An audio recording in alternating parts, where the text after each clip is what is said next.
નમસ્કાર, આપ જોઈ રહ્યા છો મંતવ્ય ન્યૂઝ અને સૌરાષ્ટ્ર ટુ સુરત સાથે હું છું આપની સાથે નંદની। સમાચારોની શરૂઆત કરીશું। રાજકોટ મનપાનું રાજકારણ ગરમાવશે। ડોક્ટર નેહલ શુકલનું સભ્યપદ જોખમમાં આવ્યું છે। ત્રણ સામાન્ય સભામાં ગેરહાજરી મુદ્દે ડોક્ટર નેહલ શુકલ સામે કાર્યવાહી કરવામાં આવશે। સેક્રેટરીએ કમિશનરને પત્ર લખીને કાનૂની અભિપ્રાય માંગ્યો છે। જ્યારે નેહલ શુકલે ખુલાસો કર્યો છે કે સ્ટેન્ડિંગ કમિટીમાં હાજર હતું ત્યારે આ અંગે બજેટ બોર્ડ પહેલા નિર્ણય આવે કે નહીં તે ચર્ચાનો વિષય છે। महापालिकाની वर्तमान बोर्डनी मुदत पूरी थवामां 1.5 महीनो बाकी है। नेहल शुकल गैरलायक ठरे तो भाजपने मोटो फटको पड़शे।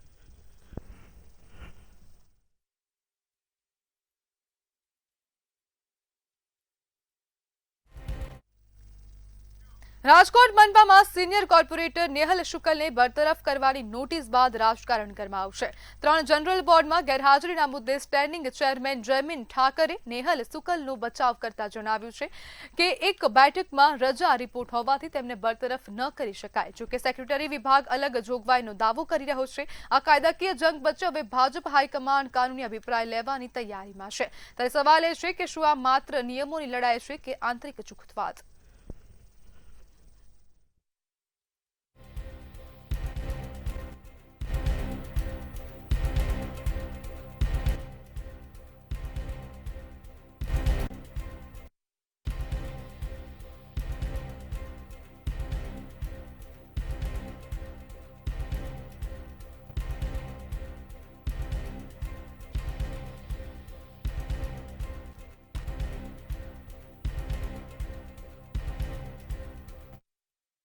राजकोट खाते त्रण सामान्य सभा में गैरहाजरी मामले डॉक्टर नेहल शुक्ल सामे कार्यवाही करवामां आवी छे। शहर भाजप में कोई आंतरिक वाद विवाद नहीं तेवी स्पष्टता आपवामां आवी हती। समग्र मामले स्टेन्डिंग कमिटी चेरमेन जयमीन ठाकरनुं निवेदन सामे आव्युं छे। त्रण बोर्डमांथी एक बोर्डनी अंदर नेहलभाई शुक्ले रजा रिपोर्ट मूक्यो छे। એટલે એઝ ઓન ડેટ અને એઝ પર રૂલ્સ નેહલભાઈ શુક્લનું કહેવાનું એમ છે કે હું બરતરફ ન થઈ શકું, જેની સાથે મારો ક્યાંક ને ક્યાંક સૂર છે કે નેહલભાઈ શુક્લ બરતરફ ન થાય। પરંતુ સેક્રેટરી શ્રી સાથે મારી જે વાતચીત થઈ મુજબ બીપીએમસી એક્ટ અને જીપીએમસી એક્ટ મુજબ રજા રિપોર્ટ મૂક્યા બાદ પણ એમનું કહેવાનું એમ છે કે ભાઈ 3 વખત ગેરહાજરી તો આપણે અમારી ફરજની જે કાર્યવાહી કરવી પડે।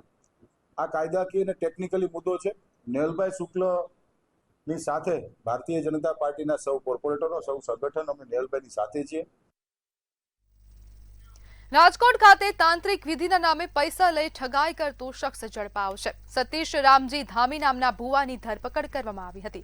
फरियादीना दीकराए पिताने भुवानो संपर्क आप्यो हतो। कुल 24 लाखथी वधुनी रकम सतीश धामी भुवाए पडावी हती। कोर्टमां रजू कर्या पछी भुवाने जेल हवाले करवामां आव्यो हतो।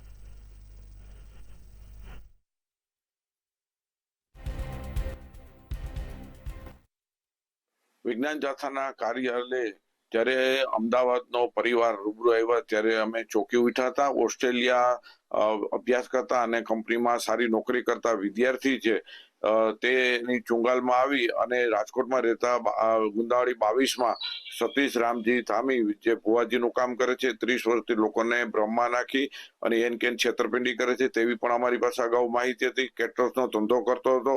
આ ભુવાજીએ એવી ભ્રમચાર કરી ઘરને છેદન વિછેદન કરી નાખ્યું અને બધા પાસેથી ભાઈઓ પાસેથી માતા પિતા પાસેથી અલગ અલગ સોનું અને રૂપિયા રોકડ રકમ પણ પડાવેલી, ઓનલાઈન પણ મગાવેલા હતા। आजादीना 78 वर्ष बाद અને 4 દાયકાની લાંબી પ્રતીક્ષા પછી અમરેલીના બગસરાના સુડાવડ ગામે 15 પરિવારોના ઘરોમાં પ્રથમ વખત વીજળી પહોંચી છે। વહીવટી અવરોધો દૂર થતા રાજ્યકક્ષાના મંત્રી કૌશિક વેકરિયાના પ્રયાસોથી જ્યોતિગ્રામ યોજના હેઠળ આ છેવાડાની વસાહત પ્રકાશિત બની છે। દેવીપૂજક અને માલધારી સમાજના પરિવારો માટે આ ક્ષણ ઐતિહાસિક છે। વર્ષોથી દસ્તાવેજી ગૂંચમાં અટવાયેલા ઘરોમાં ગણતરીના દિવસોમાં જ વીજ જોડાણ અપાયું છે। હવે લાઇટ, પંખા, ટીવી અને ફ્રીજ જેવી સુવિધાઓ ઉપલબ્ધ થતા જીવન સ્તર ઊંચું આવ્યું છે। દીવાના અજવાળે ભણતા બાળકો હવે વીજળીના પ્રકાશમાં પોતાનું ભવિષ્ય ઘડશે।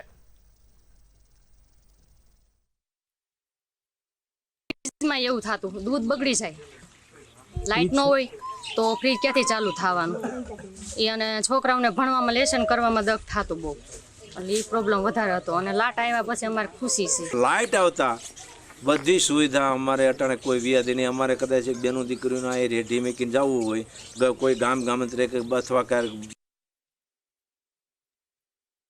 તો અમે મેકી શકીએ. કોઈ પ્રસંગમાં જવું હોય તો અમે મેકીને વ્યા જઈએ તો અમારે વ્યાધી નહીં એવી. જ્યોતિગ્રામ યોજનાના સામાન્ય લોકો સુધી જ્યારે લાભ આપવા માટેની વાત છે કે ગામથી જે લોકો 2 કિલોમીટર દૂર રહેતા હોય એવા લોકોને જ્યોતિગ્રામનો લાભ મળે એ ક્યારેક કલ્પના કોઈ કરી નહીં હોય. ખાસ કરીને જે યુવાનો, જે 15 પરિવારની વાત છે, જે માલધારી સમાજ છે, દેવી પૂજક સમાજ છે, અલગ અલગ સમાજના જે લોકો ત્યાં રહે છે, એમના પરિવારમાં જે રીતે ખુશી આવી. બગદાણા હુમલા પ્રકરણમાં જયરાજ આહિરની જામીન અરજી પર બગદાણા હુમલા પ્રકરણમાં જયરાજ આહિરની જામીન અરજી પર સુનાવણી કરવામાં આવશે. અગાઉ મહુવા કોર્ટ દ્વારા જામીન અરજી પર 6 ફેબ્રુઆરીની તારીખ આપવામાં આવી હતી, જેને લઈને એસઆઈટી દ્વારા એફિડેવિટ કરાયા બાદ મહુવા કોર્ટમાં સુનાવણી હાથ ધરાઈ હતી. જયરાજ આહિર સહિત 5 આરોપીઓની જામીન અરજી પર કોર્ટમાં આજે સુનાવણી થશે. જોકે એસઆઈટી દ્વારા મહુવા કોર્ટમાં એફિડેવિટ રજૂ કરાયા બાદ હજુ જામીન અરજી પર સુનાવણી પેન્ડિંગ રહી છે. નવનીત બાલદિયાએ જણાવ્યું કે અમારી લીગલ ટીમ તૈયાર છે, જામીન મળશે તો કોર્ટમાં જવાનું થશે તો જઈશું. એસઆઈટીની ટીમે તમામ આરોપી જે તે રોલ હતો તેની રજૂઆત કરી હતી અને વાતચીત કરી હતી, અને અમે પણ જે કંઈ આરોપીનો જે રોલ હતો, જે જામીન અરજી મૂકી હતી, એના રોલને જોઈને માન્ય સુપ્રીમ કોર્ટ અને હાઈકોર્ટના જજમેન્ટ મૂક્યા હતા. તો આગળ પછી કોર્ટ પરિષદનો સબ્જેક્ટ છે કે આમાં આગળ શું કાર્યવાહી કરવી. હાલ અત્યારે પેન્ડિંગ શા માટે છે? આખો જે ઓર્ડર આપવાનો આજે અથવા આવતીકાલે આપશે, જો કોર્ટ જજ છે તેમના દ્વારા? એ તો કોર્ટના ભારણ ઉપર હોય છે. હવે આજે સાહેબને ભારણ ઓછું હોય તો આજે આપશે, નકર તો પછી કાલે આપશે, નકર તો પછી ડેટ પડશે. એટલે ન્યાયપાલિકા જે કંઈ પણ નિર્ણય લે છે એ આગળ જોઈશું. હવે એમાં તો જે અમારા એડવોકેટ મારફતે અમે જે લેખિતમાં ત્યાં આપેલું છે અને કોર્ટમાં જે પેન્ડિંગ છે, હવે આવતીકાલે ચુકાદો આપે કે આજે આપે એવું છે. જો આની અંદર જામીન થઈ જશે તો આગળના તમારા રણનીતિ જે કાયદાકીય રીતે અમારે લડત લડવી પડે, કદાચ હાઈકોર્ટ સુધી જવું પડે તો અમારી લીગલ ટીમ છે, હાઈકોર્ટ સુધી જઈશું. રાજ્યકક્ષાના શિક્ષણ મંત્રી રીવાબા જાડેજા જૂનાગઢ શહેરની મુલાકાતે આવ્યા હતા, જેમાં તેમણે મોતીબાગ વિસ્તારમાં આવેલ કનેરિયા સ્કૂલ ખાતે પરીક્ષા પે ચર્ચા કાર્યક્રમમાં ભાગ લીધો હતો. ત્યારબાદ શહેરની કન્યા શાળા નંબર 4ની તેમના દ્વારા વિશેષ મુલાકાત કરવામાં આવી. આ કન્યા શાળા નંબર 4ને 2 દિવસ બાદ એટલે કે આગામી તારીખ 8 ફેબ્રુઆરીના રોજ 100 વર્ષ પૂર્ણ થઈ રહ્યા હોવાથી સ્કૂલના શતાબ્દી મહોત્સવનો પણ તેમને પ્રારંભ કરાવ્યો હતો. રીવાબાની સાથે ધારાસભ્ય Sanjay Kordia, deputy mayor, standing committee chairperson, શહેર ભાજપ પ્રમુખ, જિલ્લા શિક્ષણ અધિકારી ઉપસ્થિત રહ્યા હતા.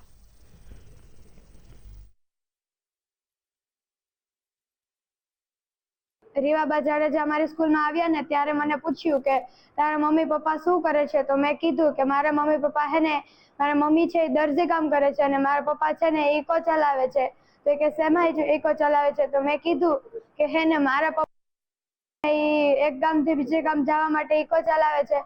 અને પછી અમે હે ને અમને ક્લાસમાંથી જમવા બોલાવ્યા છે. આજ રોજ આદરણીય શિક્ષણ મંત્રી શ્રી રીવાબા જાડેજાનો જૂનાગઢ પ્રવાસ હતો, તે અંતર્ગત અમારી કન્યા પ્રાથમિક શાળા નંબર 4નો આજે મુલાકાત લીધેલી હતી. મુલાકાત અંતર્ગત આદરણીય રીવાબાઈ અમારી પીએમશ્રી કન્યા શાળાને 100 વર્ષ પૂર્ણ થાય છે તેની શતાબ્દી મહોત્સવની ઉજવણીનો પ્રારંભ કરાયો. સાથોસાથ ઓર્ગેનિક ફાર્મ, સાયન્સ લેબ, મધ્યાહન ભોજનની સાથે મુલાકાત લીધી. ઉપરાંત દીકરીઓ સાથે ખોખોની રમત રમી અને શિક્ષણ ક્ષેત્રે સરકારશ્રી તરફથી થતા પ્રયાસોને અમે જે સાર્થક કરીએ છીએ તેની પ્રશંસા કરી અને સાથોસાથ અમારા એસએમસીના સભ્યો અને વાલીશ્રીઓ સાથે મીટિંગ પણ કરેલી હતી. અને એક વાલીઓને પણ હું મારા માધ્યમથી ખાસ કહેવા માંગુ છું કે બને એટલું અત્યારના સમયમાં, પહેલા આપણે બાળકો રમતા તો એના અંદર ખેંચવા પડતા, હવે આપણે બાળકોને બહાર કાઢવા માટે પ્રયત્ન કરીએ છીએ કે આપણું બાળક મોબાઈલમાંથી નીકળી અને મેદાનમાં, રમતગમતના મેદાનમાં વધારે સમય વ્યતીત કરે. ત્યારે ખાસ મારા માધ્યમથી વાલીઓને વિનંતી કે મેક્સિમમ આપણા બાળકોને કોઈને કોઈ એક સ્પોર્ટ્સમાં આપણે એનરોલ જરૂર કરાવીએ અને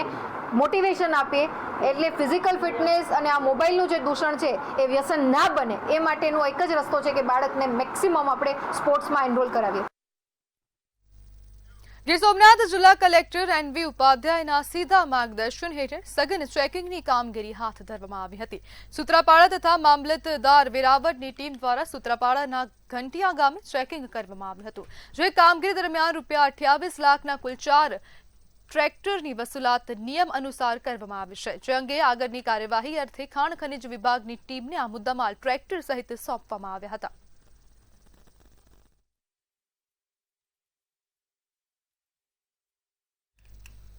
સુરતમાં હવે પોલીસ કર્મચારી પણ સુરક્ષિત રહ્યા નથી.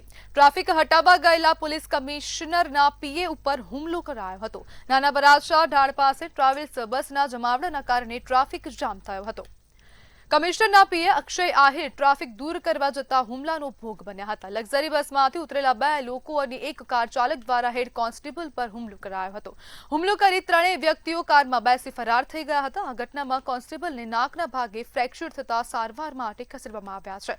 તેમજ પોલીસ દ્વારા સમગ્ર મામલે કાર ચાલક સહિત 3 લોકોની વિરુદ્ધ ગુનો નોંધવામાં આવ્યો છે.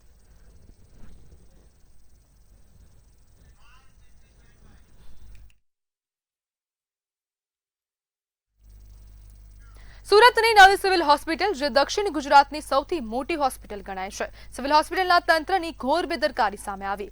દાતાઓ દ્વારા દર્દીઓની સુવિધા માટે દાનમાં આપવામાં આવેલા ઈ-રિક્ષા હોસ્પિટલના કેમ્પસમાં ખૂણે પડીને ધૂળ ખાઈ રહ્યા છે, જ્યારે બીજી તરફ સામાન્ય દર્દીઓએ એક બિલ્ડિંગથી બીજી બિલ્ડિંગ જવા માટે ખિસ્સા ખાલી કરવા પડી રહ્યા છે. કેમ્પસની અંદર જ ચાલતી પ્રાઇવેટ રિક્ષાઓમાં દર્દીઓએ મજબૂરીમાં ભાડું ખર્ચવું પડે છે. શું તંત્ર આ વાહનોના ડ્રાઈવર કે મેન્ટેનન્સનો ખર્ચ પણ નથી ઉઠાવી શકતું તેવા સવાલો ઉભા થયા છે.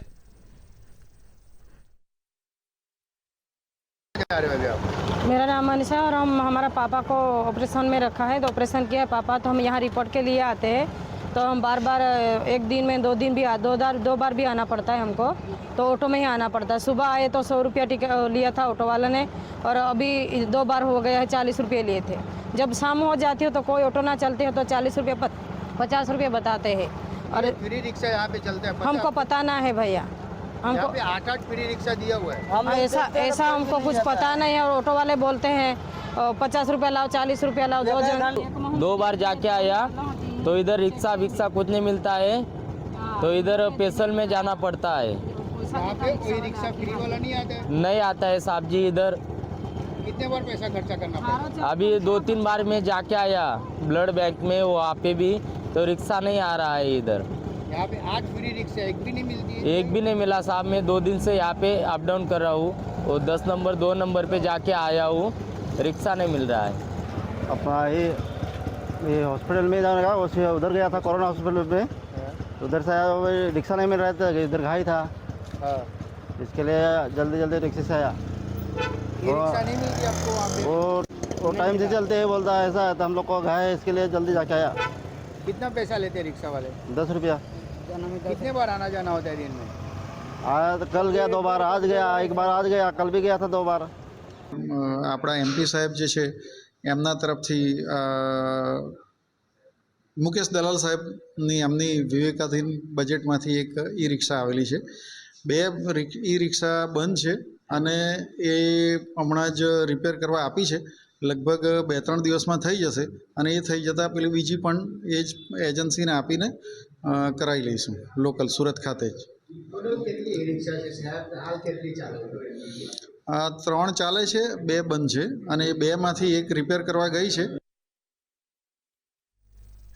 ગીર સોમનાથ જિલ્લાના ગીરગઢડામાં ઢોરા શેરી વિસ્તારમાં ભીખા મકવાણા નામનો શખ્સ ગાંજો પીવાની ટેવ ધરાવતો હતો, તેમજ પોતાના રહેણાંક મકાનના વાડામાં વિપુલ પ્રમાણમાં ગાંજાનું વાવેતર કરી છૂટક વેચાણ કરતો હતો. ગીર સોમનાથ એસઓજી પોલીસે તેમના કબજામાંથી 27,71,000ની કિંમતના 5 ફૂટ જેટલા લાંબા નાના મોટા ગાંજાના છોડ કબજે કર્યા છે. આ વિપુલ પ્રમાણમાં ગાંજા સાથે આરોપીને ઝડપી ગુનો નોંધીને કાયદેસરની કાર્યવાહી હાથ ધરવામાં આવી છે.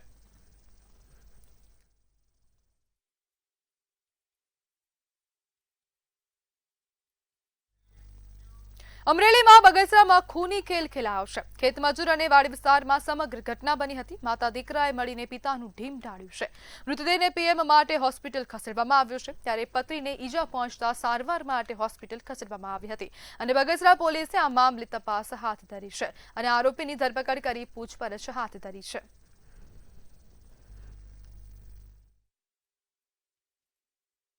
એમના છોકરાએ એમનું ખૂન કર્યું છે, અને બગસરા પોલીસ સ્ટેશનને જાણ થતાં તે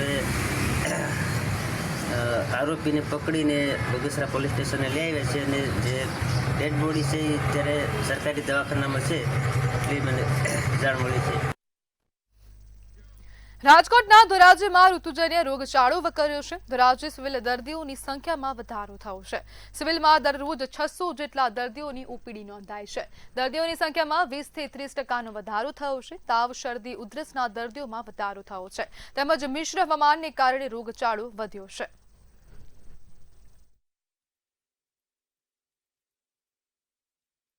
હાલમાં અમારી હોસ્પિટલ ખાતે અંદાજે દરરોજના 600 દર્દીઓ ઓપીડીમાં લાભ લે છે. મુખ્યત્વે અત્યારે ઋતુજન્ય રોગો કહીએ તો અપર રેસ્પિરેટરી ઇન્ફેક્શન, શ્વસન તંત્રના રોગો, એમાં લગભગ 20% જેટલા દર્દીઓ હોય છે અને તમામ દર્દીઓ અમારી હોસ્પિટલ ખાતે ફિઝિશિયન વર્ગ 1 પણ ઉપલબ્ધ છે. અંદાજે અમારે જોઈએ ગુજરાતમાં વધારેમાં વધારે ઓપીડી અમારી હોસ્પિટલની હોય છે. પહેલા કેટલા દર્દીઓ થતા હતા, અત્યારે કેટલો વધારો થયો? અત્યારે કહી શકાય કે 15 થી 20% વધારો છે. સરકારી હોસ્પિટલે અમે પણ શરદી માટે આવેલા હતા અને અહીંયા બહુ ટ્રાફિક અને લાઈન અને બહુ ગર્દી છે અને સરકારી દવાખાનામાં બહુ સંખ્યામાં દર્દીઓ છે. વાતાવરણમાં પલટો આવતા ઘણી બધી પબ્લિક અહીંયા સરકારી હોસ્પિટલની સારવાર લે છે. સરકારી હોસ્પિટલનું કામ બહુ જ સારું છે અને લાઈનો પણ લાગી છે. તમે જોઈ શકો છો બધે લાઈનો છે, ટ્રાફિક છે અને સારા એવા ડૉક્ટરો છે અને તપાસ પણ વ્યવસ્થિત કરે છે. હાલ ધોરાજી શહેરમાં વાતાવરણ પલટાને કારણે ધોરાજી શહેરના સરકારી હોસ્પિટલ ખાતે મોટી સંખ્યામાં દર્દીઓ ઉમટી પડ્યા છે અને લોકો માંદગીના ખાટલે છે. ત્યારે ધોરાજી સરકારી હોસ્પિટલ આશીર્વાદ રૂપ બની હોય એવું સ્પષ્ટપણે દેખાઈ રહ્યું છે. હાલ વાત કરીએ તો શરદી, તાવ, ખાંસી, ઉધરસ જેવા અનેક રોગ દેખાઈ રહ્યા છે લોકો વચ્ચે. જામનગરમાં રેલવેની જગ્યાઓ પરના દબાણો દૂર કરવા ડિમોલેશનની કામગીરી હાથ ધરવામાં આવી હતી. દિગ્જામ સર્કલ વિસ્તારમાં રેલવે તંત્ર દ્વારા ડિમોલેશન પ્રક્રિયા હાથ ધરવામાં આવી હતી. જેસીબી, ટ્રેક્ટર સહિતના સાધનો લઈ ડિમોલેશન પ્રક્રિયા આરંભી હતી. રેલવેના ડબલ ટ્રેક કામગીરીને લઈને દબાણો દૂર કરવામાં આવ્યા હતા. કરોડો રૂપિયાની કિંમતી જમીન પર વર્ષોથી દબાણ કરવામાં આવ્યું હતું. આ દબાણ હટાવવા રેલવેએ પોલીસ તંત્રનો સહારો લીધો હતો. આ કામગીરી દરમિયાન ડીવાયએસપી, એએસપી સહિત 300 થી વધુ સુરક્ષા કર્મીઓ તૈનાત હતા.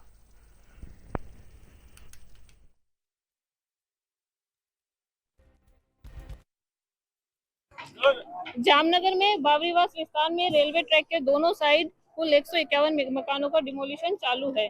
इसमें रेलवे अथॉरिटीज, डिस्ट्रिक्ट एडमिनिस्ट्रेशन सभी के संकलन से ये डिमोलिशन चल रहा है. कुल 300 के आसपास पुलिस, 20 पुलिस अधिकारी शामिल है बंदोबस्त. कब तक ये डिमोलिशन संपूर्ण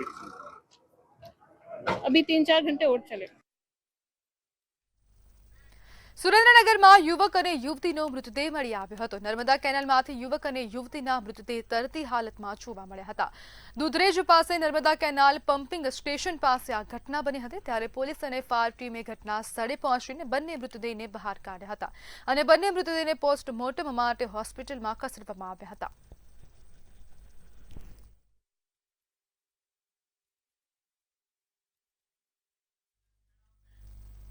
ભાવનગરમાં ઇલેક્ટ્રિક સિટી બસ સેવા શરૂ થાય તે પૂર્વે મ્યુનિસિપલ કમિશનરની સૂચનાથી એસ્ટેટ વિભાગ એક્શન મોડમાં આવ્યું છે. જશોનાથ સર્કલથી ગંગાજળિયા તળાવ સુધીના મુખ્ય માર્ગ પરથી અડચણરૂપ દબાણો દૂર કરવામાં આવ્યા હતા. અગાઉ મૌખિક સૂચના છતાં દબાણો યથાવત રહેતા તંત્રએ કડક કાર્યવાહી હાથ ધરી રોડ ખુલ્લો કર્યો હતો, જેથી ટ્રાફિકની સમસ્યા હળવી થાય અને નવી બસ સેવાનો પ્રારંભ અવરોધ વિના શરૂ થઈ શકે.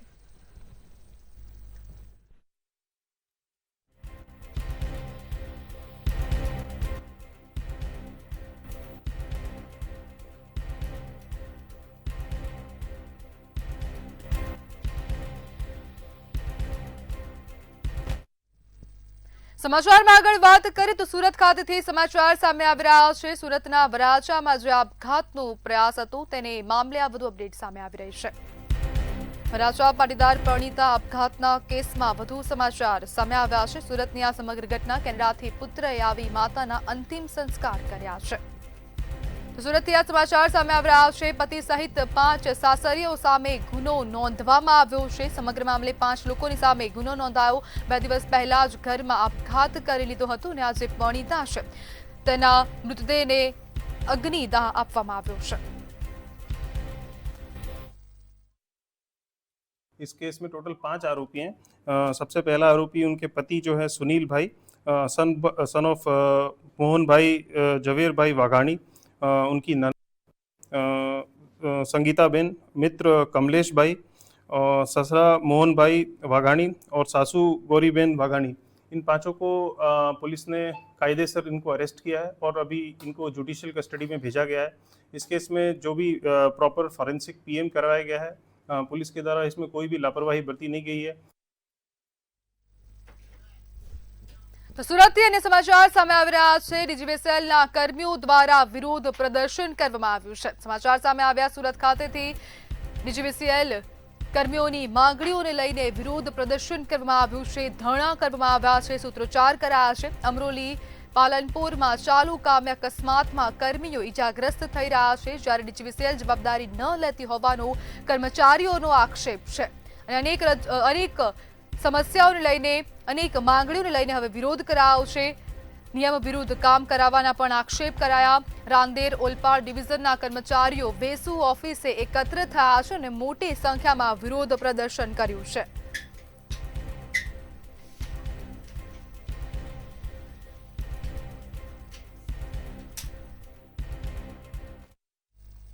તો સમાચારમાં હાલ બસ આટલું જ। હવે જુઓ સીધો સંવાદ મારા સહયોગી રોનક સાથે।